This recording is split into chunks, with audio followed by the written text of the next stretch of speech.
Hello guys, this is Sufiya and welcome to my channel STU टेस्टडी। कैसे हो आप लोग? आई विश सब अच्छे ही होंगे। मैं आप लोगों को पढ़ा रही हूँ आदिम कला प्रागैतिहासिक काल, जिसमें मैंने पूर्व पाषाण कालीन चित्रकला पढ़ाई थी आपको। उसमें अल्टामीरा गुफाएं पढ़ा रही थी, फिर मैंने आपको लास्को की गुफा पढ़ाई। उसके बाद में अब मैं पढ़ाऊँगी नवपाषाण चित्रकला। वीडियो आप लोगों को अच्छी लगा करे तो शेयर ज़रूर किया करिए, लाइक कमेंट ज़रूर किया करिए। जब तक आप लोग कमेंट नहीं करोगे तो मुझे कैसे पता चलेगा आप लोग को मेरी क्लास कैसी लग रही है। तो आप लोग कमेंट ज़रूर कर दिया करिए। एक कमेंट आप लोगों का मुझे बहुत ज़्यादा मोटिवेट करता है, ठीक है?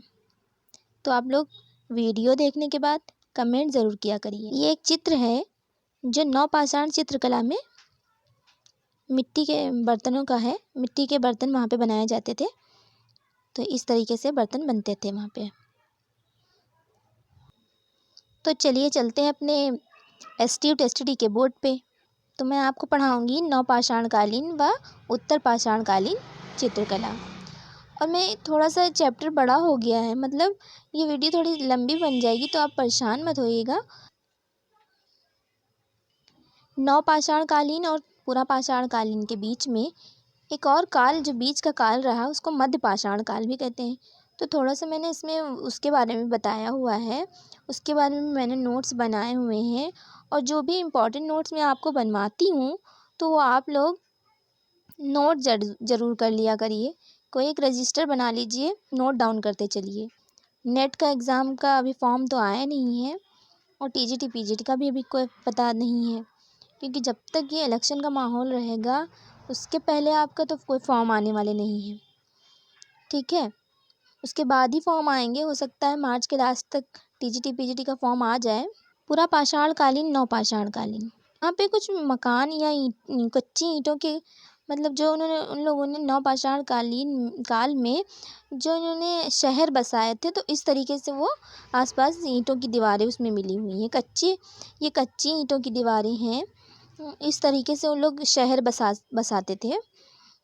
इसीलिए मैं चित्र इसीलिए दिखा देती हूँ, आप लोगों को थोड़ा बहुत याद रह जाएगा।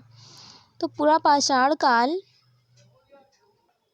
व नवपाषाण काल के बीच एक संक्रमण अवस्था का काल रहा, जिसको मध्य पाषाण काल भी कहा जाता है, ठीक है? जो बीच का काल था उसको मध्य पाषाण काल कहते हैं। उसमें जलवायु परिवर्तन हुआ था, में हिमपात ज़्यादा आ गया था वहाँ पे। तो जो हिरण, बैल, घोड़े वगैरह जानवर थे वो उत्तरी प्रदेश की तरफ स्थानांतरण, यानी कि वो उधर चले गए थे। जब इधर का तापमान थोड़ा सा ठंडा ज़्यादा हो गया तो वो उत्तरी प्रदेश की तरफ चले गए। फिर मानव ने क्या किया, जो वो लोग शिकार घोड़ों से करते थे, बैलों से करते थे, तो उन लोगों ने कुत्तों से शिकार शुरू किया और छोटे जानवरों का शिकार शुरू किया, जैसे मछली है, और जो जितने भी छोटे छोटे जानवर थे शिकार करना उनका शुरू किया, ठीक है? तो ये सारे पॉइंट जो हैं ये नोट करने वाले, सारे नोट डाउन कर लीजिए आप लोग। पहले की तरह गुफाओं में जानवर अलंकारिक चित्र, पहले की तरह जैसे पहले, मतलब जैसे पुरापाषाण काल में चित्रकारी होती थी, अलंकारिक चित्र बनाए जाते थे, परंतु चित्र शैली के विषय थोड़े से बदल गए थे। चित्रकारी तो वैसे ही हो रही थी, मगर थोड़ा सा चित्रों के विषय बदल गए थे, उनमें अंतर आ गया था। तो ये एक पॉइंट हो गया आपका नोट करने वाला, ठीक है? तो ये पहले की तरह उसमें चित्रकारी तो हो रही थी, मगर चित्रों के विषय थोड़े से बदल गए थे।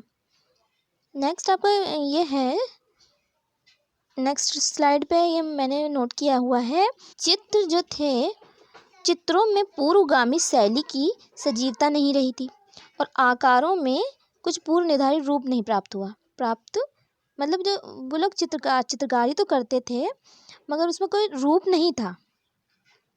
जो उनके दिमाग में आता था वो उसको चित्र बना दिया करते थे। मध्य पाषाण कालीन प्रतीकात्मक कला का स्वाभाविक विकास हुआ। मध्य पाषाण काल में ही कला का विकास हुआ। यह विकास कहाँ पे हुआ था पता है आप लोगों को? ये सब नोट करने वाला है, सारे पॉइंट इम्पॉर्टेंट हैं। महासागरीय द्वीप समूह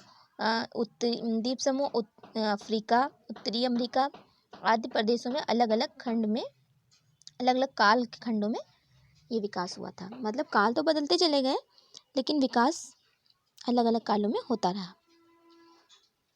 समय मतलब परिवर्तन समय में हुआ, लेकिन इसी के साथ साथ चित्रकला में भी बहुत परिवर्तन हुआ। नेक्स्ट स्लाइड पे है कि ये नोट कर लीजिएगा कि कृषि का विकास के परिणाम स्वरूप मानव समाज अधिक संगठित व स्थायी हुआ। जब वो उसने कृषि का आरंभ किया, नवपाषाण काल में कृषि का आविष्कार हो गया था, मतलब कृषि उन लोगों ने थोड़ा थोड़ा से शुरू कर दी थी। तो जब कृषि का विकास होने लगा तो मानव थोड़ा सा संगठित और स्थायी हुआ। वो इधर उधर भागना उसने मतलब कम किया। पहले तो क्या था कि वो कहीं भी थोड़े दिन रुकता था, फिर आज यहाँ है तो कल वहाँ पे है, अपना ये चीज़ मतलब स्थान का परिवर्तन करता रहता था। लेकिन जब उसने कृषि करना आरंभ किया तो वो फिर तो उसकी मजबूरी ही थी, समझ लीजिए कि वहीं पे उसको रहना पड़ता था, स्थायी हो गया था थोड़ा सा। वह उसके साथ ही मानव के धर्म, सामाजिक व्यवहार व हस्तकला में अनुकूल अंतर आया। ठीक है, कि मतलब उसने धर्म में थोड़ा थोड़ा सा परिवर्तन आया। ये चीज़ आई कि वो पहले धर्म को नहीं मानता था। उसका धर्म बस इतना ही था कि शिकार करना।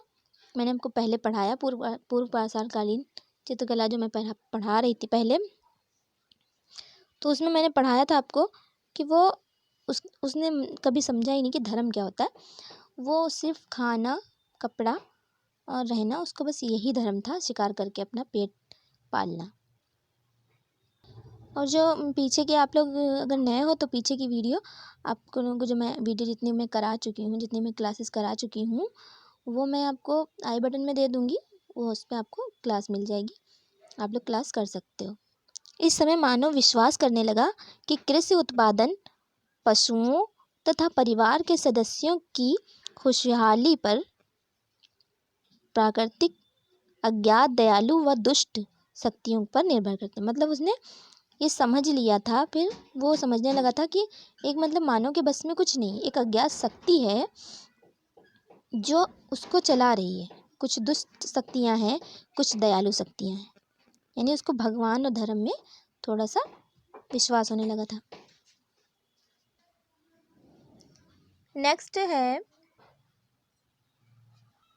प्रकट शक्तियों का विश्वास होने से उसकी कला में दृश्य नैसर्गिक आकार विश्लेषण के स्थान पर प्रतीकात्मक एवं सर्वमान्य आकारों का महत्व बढ़ गया था।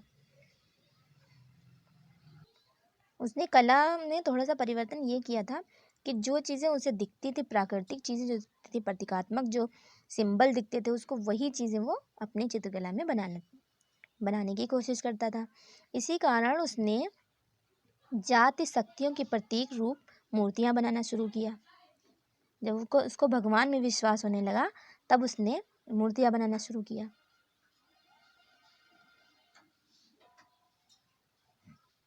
नवपाषाणकालीन चित्रकारों ने अल्टामीरा गुफा व लास्को के चित्रों के समान ही घोड़ा, सांड आदि जानवरों के वास्तविक रूपों की ओर ध्यान नहीं दिया था।